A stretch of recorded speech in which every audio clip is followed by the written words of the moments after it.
I still remember the moment I booked the ticket. My hands trembled as I pressed the confirm button, my heart pounding with both excitement and nerves. Jamaica had been my home for 65 years. The small wooden house by the sea. The neighbors who'd known me since childhood. The familiar scent of jerk chicken drifting from the corner shop, that was my whole world. But this trip wasn't about me. It was about my daughter Olia.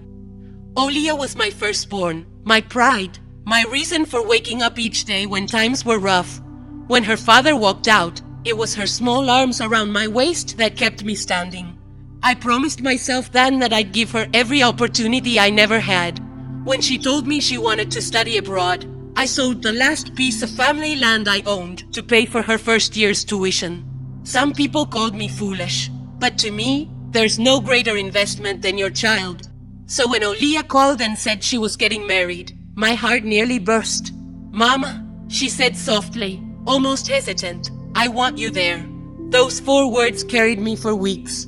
Every evening after work, I still served meals in the school canteen, ironed the teal dress I had sewn by hand, polished my old shoes, and reread the letter I wrote for her wedding day. In it, I poured my heart out, how proud I was, how I prayed her marriage would be full of joy and strength. A mother's sacrifice becomes her daughter's story. But sometimes, that story takes a turn no one sees coming. The night before my flight, I barely slept. I kept picturing her face lighting up the moment she saw me. Her arms around me, her voice introducing me proudly to her husband's family. That vision carried me across the miles. The long flight, the cramped layovers, the turbulence that rattled my bones. It didn't matter. Every hour brought me closer to my daughter. When the plane touched down, I pressed my forehead to the window, watching the unfamiliar city unfold. Towering glass buildings, endless highways, cars like tiny ants. Everything felt foreign, so far from my quiet seaside town. But in my chest, one steady drumbeat remained. Olia. At the wedding venue, my breath caught. Glass doors sparkled, chandeliers glittered. Flowers glowed in the sun. It looked like something out of a magazine. For a moment, I felt out of place. Too simple, too old, too me. But then I stood tall. I was Olia's mother. Nothing else mattered. Inside, strangers in fine clothes hurried past. Nobody looked twice at me. I clutched my purse, suddenly aware of the calluses on my hands, the lines on my face. Still, I smiled. My daughter was getting married. That was all that mattered. An usher pointed me down a hallway when I asked for the bride's family. My heart quickened. Any second now, I would see Olia. Any second, she would rush into my arms. But instead, silence. Heavy silence. You ever feel that moment when joy runs into a wall? When your heart whispers something isn't right? That was the feeling that gripped me as I stepped deeper into that glittering venue. And though I didn't want to believe it, a small voice inside me asked, was my daughter truly happy to see me here? Sometimes the hardest truths aren't shouted. They're felt in the silence before everything changes. When I finally boarded the flight, my hands trembled, not from fear, no, but from that strange cocktail of excitement and nerves that only a mother knows. In my pocket, I carried a worn photo, Olia in her high school graduation gown, grinning with pride. I'd kept it in my wallet for years, a reminder that every sacrifice had been worth it. The double shifts, the nights I skipped dinner so she could have new shoes, the times I went without so she could buy books, all of it led to this, her wedding day. As the plane roared to life and Kingston shrank beneath me, I whispered aloud, I'm going to see my daughter walk down the aisle. I leaned back, closing my eyes, imagining the moment she'd spot me. Her smile, her arms wrapped around me, her voice introducing me proudly to her new family. But underneath that dream, a shadow lurked. For months, I'd felt her pulling away. Short replies to my messages, missed calls, excuses about how busy she was. I told myself it was normal brides get overwhelmed. But when I told her I booked the flight, her voice hadn't carried excitement. No squeal, no mama, I can't wait to see you. Just silence. Then a flat okay. Sometimes it isn't the words that haunt you, it's the quiet where joy should be. Still, I pushed that voice down. I refused to believe my daughter wouldn't want me there. The flight felt endless. Hours of staring at the sea below, flipping through the airline magazine without reading a word. Every mile carried me closer to her. Maybe she thought I couldn't make it. Maybe she believed it was too far, too expensive. But I wanted to prove that no ocean was too wide for a mother's love. When the wheels finally touched down, tears welled in my eyes. At customs, when the officer asked my purpose of visit, my voice cracked but held steady. To see my daughter get married. I stayed in a modest hotel near the venue small. Clean, nothing fancy. Every detail of this trip was chosen with care, not comfort. Because all I wanted was to stand proudly by her side. The morning of the wedding, I rose before dawn. I laid out the teal dress I'd stitched by hand, pressing the fabric one last time. I wanted elegance, not attention. Pride, not vanity. I styled my hair, dabbed on light makeup, and whispered to my reflection, "She will be proud of me." In my lap during the taxi ride sat a small gift bag. Inside was a silver bracelet with a tiny Caribbean sea turtle charm. When Olia was little, she'd say turtles reminded her of me. Slow and steady, always carrying love. I saved it for this day, believing it would be perfect on her wrist as she began a new chapter. The venue was breathtaking. Stone archways, white roses, golden drapes swaying in the breeze. For a moment, my heart soared. My baby girl was getting married here, in this palace of light. But then, reality began to shift. At the entrance, her bridesmaids fluttered about, laughing, adjusting dresses, pinning hair. I waited, expecting one of them to greet me. None did. One glanced at me, whispered to another, and both turned away. I brushed it off. Nerves. Surely. Weddings make people scatterbrained. Inside, the reception hall glittered with crystal glasses, candles, and towering centerpieces. Rows of name cards lined the tables. My pulse quickened as I searched for mine, and then I found it. Not at the family table, not in the middle. At the very back, a flimsy card with my name scribbled crookedly, taped to a chair shoved against the swinging doors of the kitchen. Behind me, bins filled with half-eaten food and dirty napkins. Beside me, servers rushing in and out, brushing past me, their trays rattling. The smell of grease and trash filled the air. My chest tightened. Surely it was a mistake. Surely someone had misplaced my seat. Then I saw her, across the room, radiant in white. My daughter, my Olia. For a heartbeat, the world blurred. She was beautiful, just as I'd imagined. And when our eyes met, my heart leaped until I saw it. No joy, no surprise, just discomfort.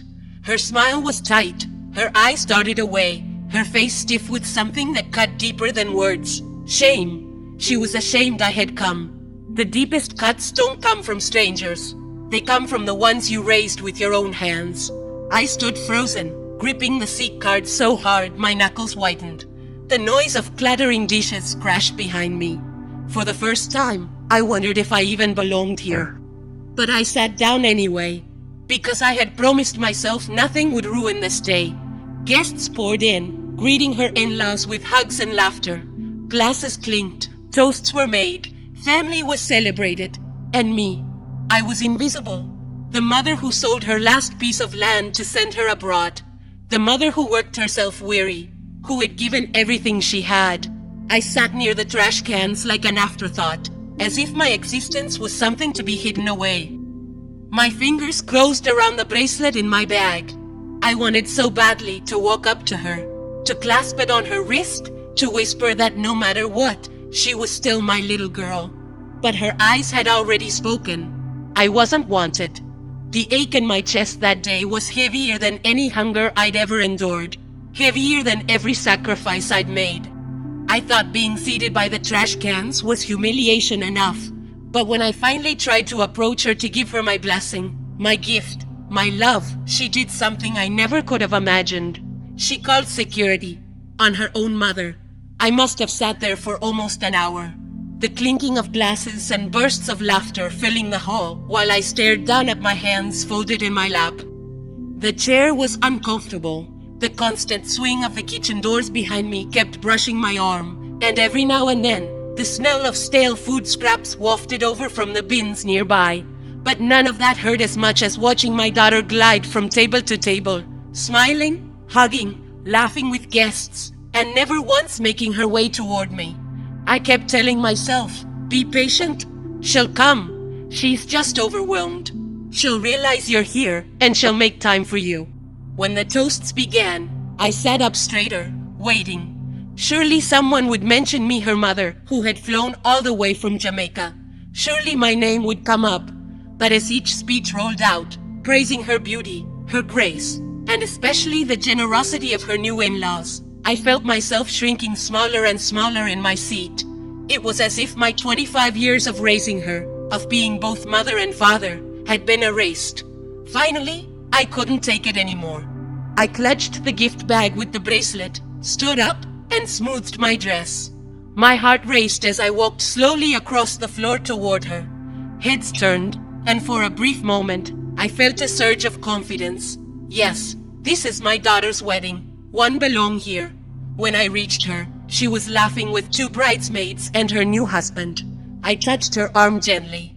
Sweetheart, I said, my voice trembling but full of warmth. I wanted to give you something. She stiffened, her smile faltered, and her eyes darted toward her husband, then back to me. Mom, she said quickly, her voice low and sharp.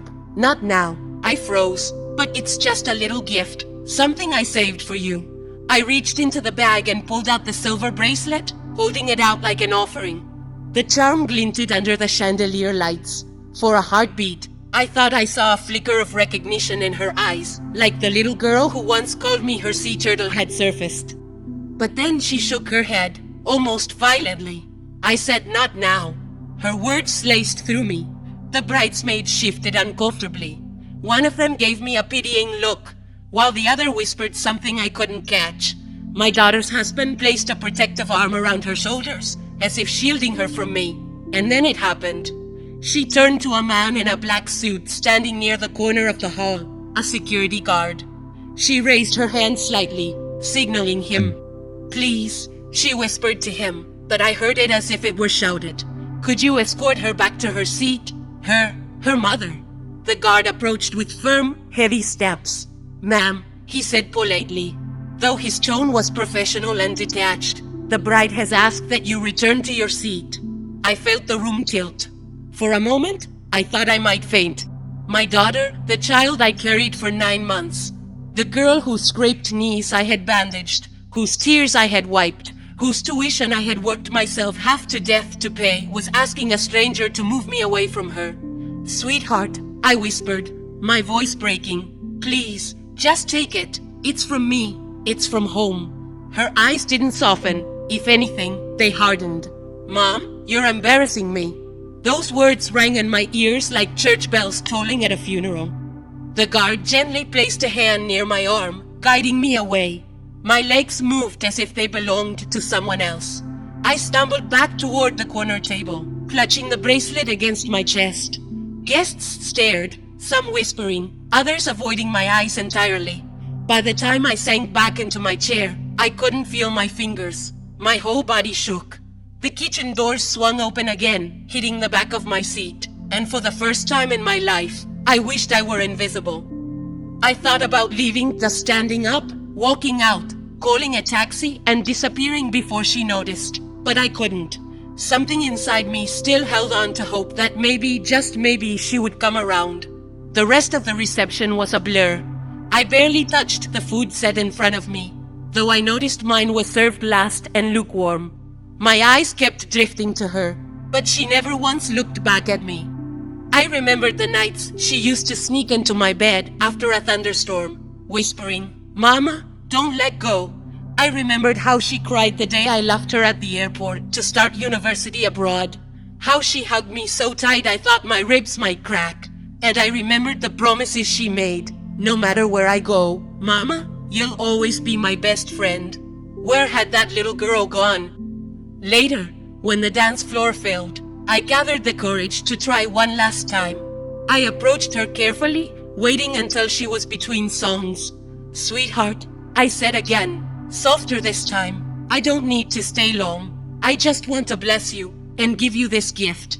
She sighed, exasperated, as though my presence was a burden she couldn't shake. Her husband whispered something in her ear, and she nodded. She turned to me with a strange smile, her voice honeyed but cold. Mom, this isn't about you. Please, just let me have my moment. And with that, she turned away. I stood there for a second too long, clutching the bracelet until it dug into my palm, before retreating once again to my corner by the trash. The breaking point came near the end of the evening. I had decided I couldn't leave without at least trying to speak from my heart. So when the music softened and people began gathering near the couple for final photographs, I rose from my seat and walked toward them one last time. This time, I didn't reach for her arm. I didn't hold out the bracelet. I just spoke. My darling, I said, my voice louder than I intended, trembling but steady. I came all this way because I love you. I wanted nothing more than to be part of your happiness. If I've hurt you somehow, I'm sorry. But I am your mother, and I will always love you. The hall fell quiet. Every eye turned toward us. For a second, I thought she might break down and hug me, that the walls she'd built would crumble in front of everyone. Instead, she stiffened again. Her husband leaned in, his hand tightening on hers, and she whispered something I couldn't hear. Then she looked at me, her face hard as stone. Please, she said, her voice clear and cold. Leave me alone. The guard appeared again, this time with another beside him. Ma'am, we'll have to ask you to step outside. The world spun. I couldn't speak, couldn't breathe. I nodded silently, my tears finally spilling over, and allowed them to walk me out of the hall. Behind me, the music resumed, the laughter swelled, and my daughter's life continued without me.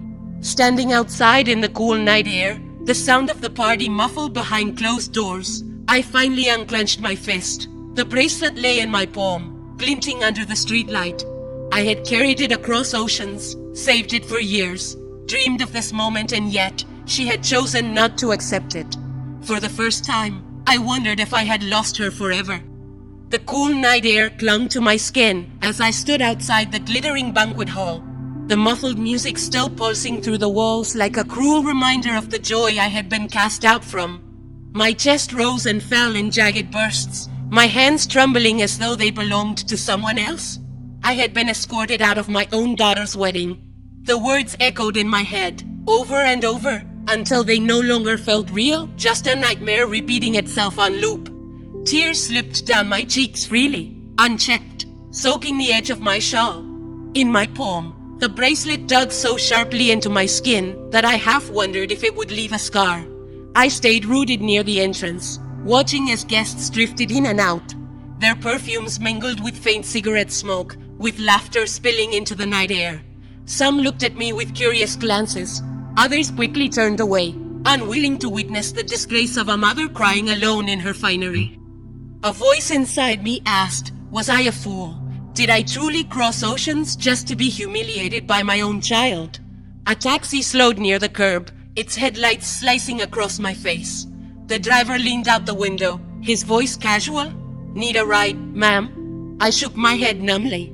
My hotel was only a few miles away, but my legs would not carry me.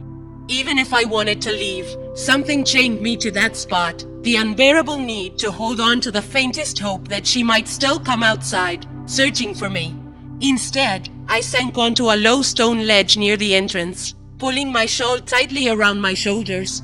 Through the tall glass windows, I could still see the chandeliers glowing. Each time the doors swung open, music and laughter poured out, and with it, glimpses of my daughter twirling on the dance floor in her gown, her laughter floating like a melody. That laughter cut through me deeper than any insult ever could. I thought of the little girl she once was, the way she used to wriggle onto my lap while I braided her hair, humming hymns from church. The way she'd sneak into the kitchen after dinner and beg me for extra spoonfuls of coconut pudding. The way she whispered, "Mama, promise you'll never leave me." And now, she had left me instead. The door opened again, and the security guard, the same one who had escorted me out, stepped into the night. His bulky figure was silhouetted by the glow from inside. For a moment, he hesitated, then walked toward me.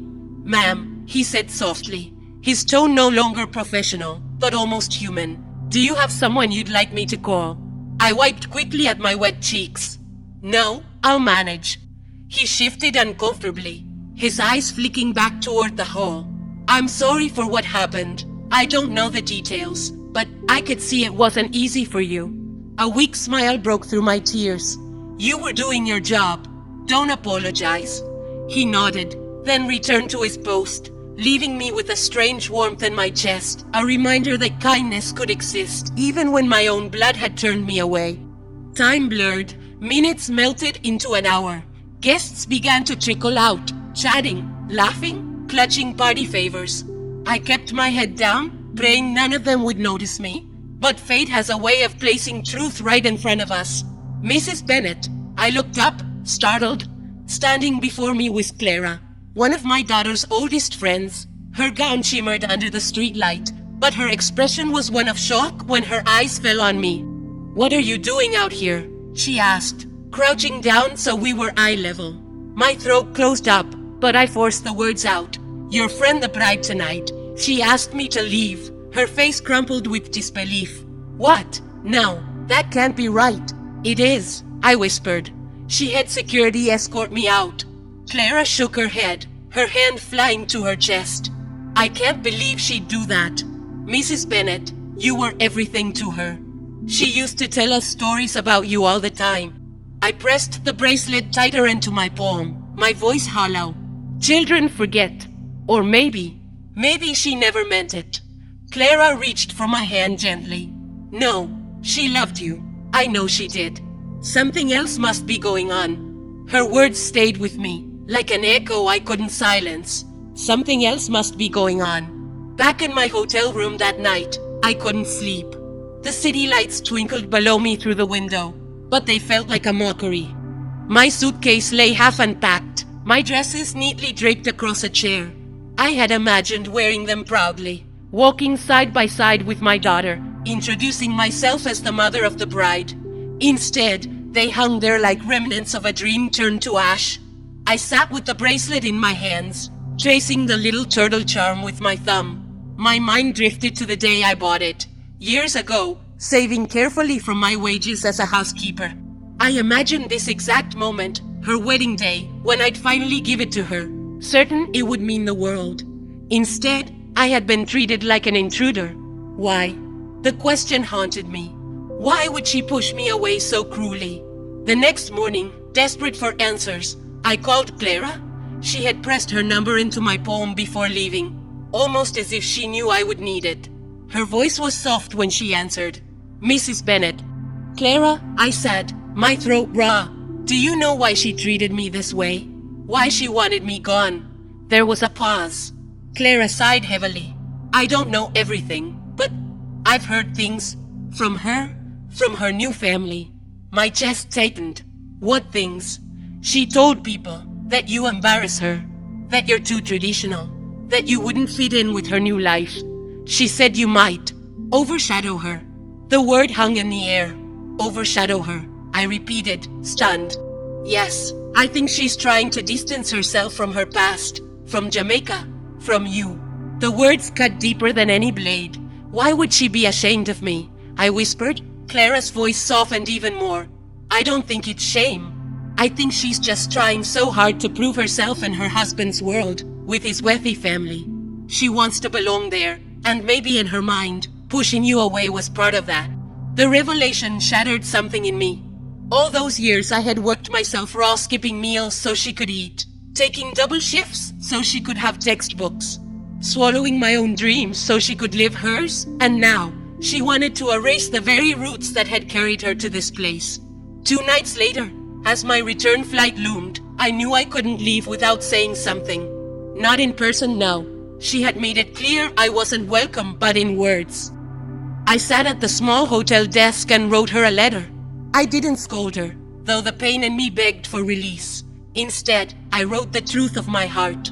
"I flew across oceans because I love you. I gave you all I had, not because I expected anything in return, but because you were my world. If I embarrassed you, I'm sorry. If I don't fit into your new life, I understand. But never forget, without the old roots, there can be no new branches. And no matter how far you push me, I will always be your mother. I folded the bracelet into the envelope, sealing both together like a piece of my soul. Then I carried it to her hotel and left it at the reception desk, her name written carefully on the front. As I handed it over, I whispered a prayer she might one day read it. At the airport, I moved like a ghost through the crowd, the weight of absence pressing heavier than my suitcase. As the plane lifted off, I pressed my forehead against the window. The city lights glittered below, fading into darkness. I didn't know if my daughter would open the envelope. I didn't know if she would keep the bracelet or throw it away. I didn't know if she would ever forgive herself or me. But I knew this. I could no longer carry the shame of her rejection. I had been the best mother I knew how to be. The rest was no longer in my hands. For the first time in years, I whispered to myself, "Let go." And somewhere deep inside, I began to believe it. I thought leaving the letter and bracelet would be the end of the story. But what happened after I returned to Jamaica? The unexpected phone call. The cracks in my daughter's new marriage proved that everything was only just beginning. The hum of the plane's engines faded into memory as I stepped onto Jamaican soil again. The heavy, humid air wrapped around me like a blanket, tinged with salt from the nearby sea. For many travelers, that first breath of island air feels like comfort. For me, it was different, thicker, heavier, weighed down by grief. It was the smell of home, yes, but it also carried the echo of rejection. The memory of my daughter's laughter at her wedding laughter I wasn't allowed to share rang in my ears with every step I took through the arrivals hall. Families bustled around me, children squealed with delight, old friends clasped each other in tight embraces. Everywhere I looked, joy leaped from face to face. Yet I walked through it all like a shadow, carrying nothing but a folded shawl and heartbreak too heavy to name. When I finally reached my small seaside home, everything was just as I'd left it. The hibiscus bushes bloomed bright crimson, the little wooden gate creaked, and the air inside smelled faintly of nutmeg from the bread pudding I'd baked before my trip. But the house felt emptier somehow, like it sensed the hollow ache I carried. The laughter that once filled it, the memory of Olia running barefoot through the hallway, singing hymns while helping me wash dishes, was now just an echo. I dropped my suitcase in the corner and sat at the kitchen table. The silence was deafening. For the first time in decades, I felt not just alone, but invisible. Forgotten. Days passed in a haze. I woke early out of habit, tended to chores with no heart, and cooked meals I barely tasted. When neighbors asked about the wedding, I forced a smile and lied through my teeth. Lovely, I'd say. She looked beautiful. They never knew the truth that I had crossed oceans just to be seated behind trash cans and escorted out like an uninvited stranger. The lie gnawed at me, but what else could I do? Shame is a lonely companion. 2 weeks slipped by. I thought the wound would dull with time, but instead it festered. I wandered through the house at night, restless, hearing ghosts of the past, my daughter's teenage giggles, her soft whisper at age 7, "Mama, promise you'll never leave me." And then, one evening, my phone buzzed. I glanced at the screen, and my heart jolted. Her name. For a moment, I froze. My hand hovered, torn between answering and letting it ring into silence. Part of me wanted revenge, to give her the same cold rejection she'd given me. But the mother in me, the part that had rocked her to sleep and wiped her tears, couldn't resist. I answered. My voice was a whisper. "Hello." There was a pause. Then her voice fragile and trembling. "Mama." My knees weakened. Yes. Another pause. Then, softer still. "I got your letter." I sat down, clutching the phone like it was her hand, and her breath shuddered on the line. "I don't even know where to start. I'm sorry for everything, for how I treated you." Tears pricked my eyes, but I said nothing. I waited. "I thought pushing you away would make things easier," she continued. "His family, his mother especially, they made me feel like if I held on to Jamaica, onto you, I wouldn't fit in. I thought if I distanced myself, I'd finally belong." Her words sliced through me. "You mean you were ashamed of me?" Her sob cracked through the receiver. No, not ashamed, just scared. Scared they wouldn't respect me if they saw me as just a girl from the islands, with a mother who worked so hard. I wanted so badly to be accepted that I forgot where I came from. I swallowed the lump in my throat. Do you know what it felt like?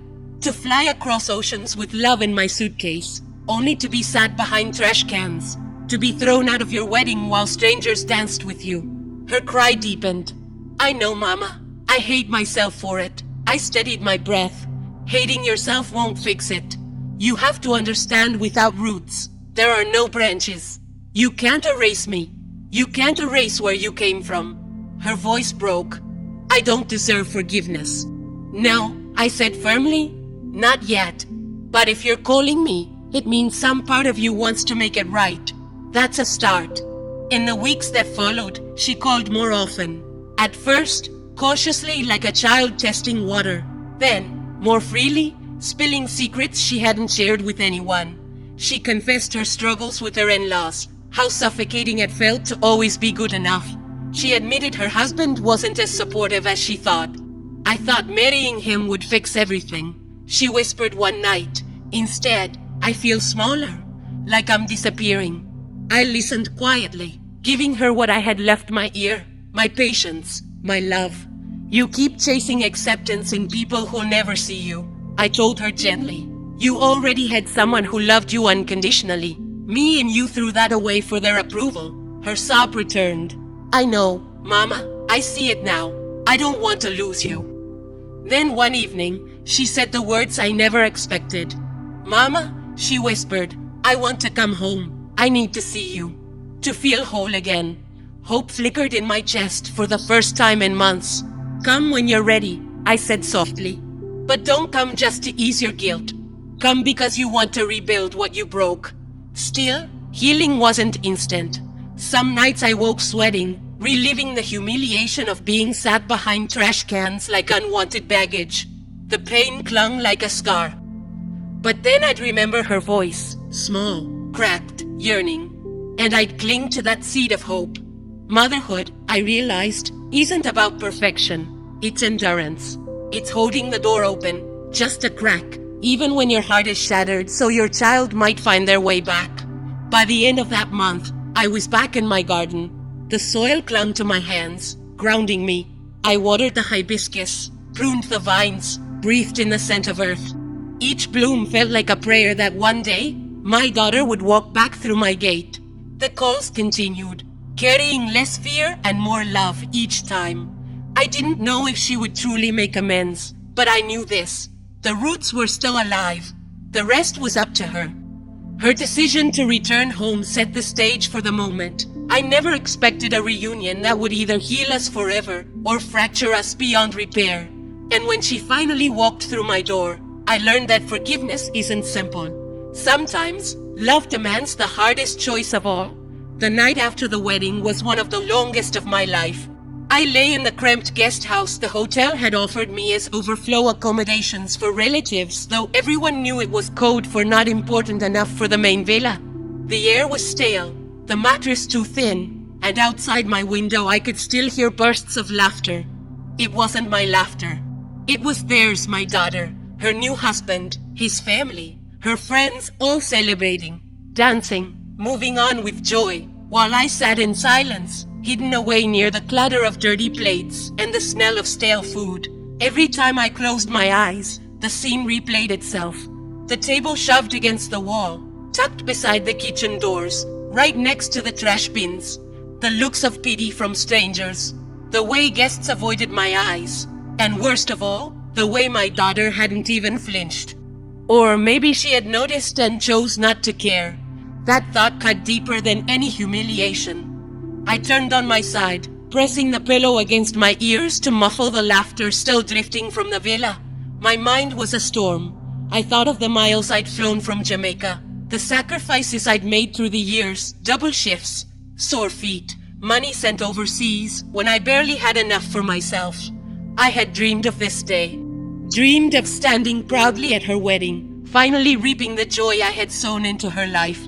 Instead, I had been buried in shadows, my presence treated like shame. But as the first streaks of dawn filtered through the thin curtains, something inside me shifted. Maybe it was exhaustion. Maybe it was the Caribbean sun itself, reminding me of home. Or maybe it was the raw truth that had clawed its way to the surface. I had raised her to belong to another world, and in that world, I no longer fit. By morning, my decision was clear. I couldn't leave things unfinished. I bathed, put on a fresh dress, and walked toward the main villa, where my daughter and her husband were staying. My heart hammered against my ribs with every step, but I refused to turn back. When I reached the open patio, I saw them, sitting at a breakfast table, sunlight bouncing off the glasses of orange juice, plates of fruit between them. They looked relaxed, untouched, like nothing was wrong. I swallowed the lump in my throat. "Warning," I said, my voice steadier than I expected. My daughter looked up, startled. For a brief moment, her eyes softened. I saw the child she once was, the little girl who used to run into my arms after school. But just as quickly, her expression hardened into something distant, almost offensive. Her husband shifted in his chair, uncomfortable. "Mom," she said flatly, "what are you doing here?" I didn't hesitate. I pulled out the chair opposite them and sat. "We need to talk. About last night. About everything." She sighed, already weary, and glanced at her husband before nodding. "Fine. Say what you need to say." And so, I did. I told her how it felt to travel across an ocean with nothing but hope in my heart, only to be tucked away like an afterthought. I reminded her of the nights I worked myself raw in Jamaica, sending her every spare dollar so she could study abroad. I reminded her of the letters, the phone calls, the aching loneliness I endured just so she could chase dreams I never had the chance to pursue. Her husband poked at his food. She looked away, her jaw tight, but I pressed on. "Last night wasn't just about where you sat me," I said finally. "It was about what it showed me, that in your new life, in your new world, maybe I don't belong. And if that's true, then have the courage to tell me to my face." Silence stretched between us. The clinking of silverware from nearby tables filled the gap where her words should have been. Finally, she spoke. "You don't understand, Mom," she whispered. "It's not that I don't care about you. I do. I always have. But it's complicated." I clenched my fists. "What's complicated about treating your mother with dignity?" Her eyes brimmed with tears. "Because I feel like I owe them everything," she said, glancing toward her husband's parents across the patio. "They helped pay for the wedding. They've supported me. I didn't want them to feel overshadowed by you, by your presence, your energy," I thought. "Maybe it would be easier if you weren't so visible." Her words stabbed me deeper than anger could, because she believed them. She truly believed the only way she could belong to her husband's family was to erase me. I rose from the table, unable to breathe. I walked until I found myself at the small stone bridge leading from the villa toward the gardens. I gripped the railing, staring at the water rushing beneath. All my life, I had been her bridge. The crossing between hardship and opportunity, between Jamaica and the life she dreamed of. And now, she had crossed, leaving me behind on the shore. Tears blurred my vision, but I refused to let them fall. Not here, not where anyone could see. Behind me, I heard her footsteps. "Mom," she said softly, her voice trembling. "Please, don't walk away like this." I turned, my face streaked but my spine straight. "Walk away? My dear, I've been walked away from my entire life. By your father, by relatives who said they'd help, but never did. And now, by you." Her mouth opened, then closed. She had no defense. And then, something unexpected happened. I laughed. A small, hollow laugh. The kind that slips out when pain twists itself into irony. "So that's it," I said. "I gave you everything I had so you could stand tall. And the only way you know how to stand is by pushing me into the shadows." Her tears finally spilled over. She reached for my hand. "I'm sorry, Mom. I didn't mean to hurt you. I didn't know how to balance everything." For a moment, I held her hand. It felt the same as it did years ago, tiny fingers gripping mine as we crossed busy Kingston streets. But then, I let go. Apologies are words, I said quietly. Actions are what matter. And last night showed me more than words ever could. I adjusted my bag on my shoulder, gave her one last look, and said, I'll always love you. But love doesn't mean letting myself be discarded. From now on, I'll live for me, not for you, not for anyone else. And with that, I walked away. Back in Jamaica, the weight in my chest lingered, but so did a strange freedom. For decades, my entire identity had been wrapped around her. Around motherhood. Around sacrifice. But who was I outside of her? I began to find out. I joined a community choir. I taught local girls how to cook traditional dishes. I traveled the island, visiting places I had never taken the time to see before. And slowly, piece by piece, I reclaimed myself. The bitterness faded. The shame dissolved. What remained was strength, raw, unshakable strength. Months later, on a humid evening, the phone rang. My daughter's voice crackled through the line. Mom, she said, her voice breaking. I'm pregnant. I want you in the baby's life. Please. I realize now how wrong I was. I don't want my child growing up without knowing their grandmother. I gripped the phone tight, my heart racing. This was the moment I had both dreamed of and dreaded. Finally, I said, if you want me in your child's life, then it must be on different terms. No more hiding me. No more shame. If I come as I am your mother. Proud, visible. If you can't accept that, then it's better I stay where I am. She sniffled. I can accept that. I want that. I want you. For the first time in a long while, hope flickered in my chest. Life has a way of circling back, forcing us to confront the wounds we'd rather bury. My journey to that wedding was meant to be a celebration, but it became a reckoning, a fire that burned me down, only so I could rise stronger from the ashes. And I've learned this. Love is not blind sacrifice. Love is not hiding yourself so someone else can shine. True love, whether between a mother and daughter or anyone else, means standing tall together, in the light, without shame. Maybe my daughter and I will rebuild fully. Maybe we will always carry some distance. But one thing is certain. I will never again let myself be seated in the shadows of my own life, because I am not trash to be hidden away. I am a woman who has lived, who has loved, who has given everything. And if the world cannot honor that, I will. And that, I've realized, is more than enough.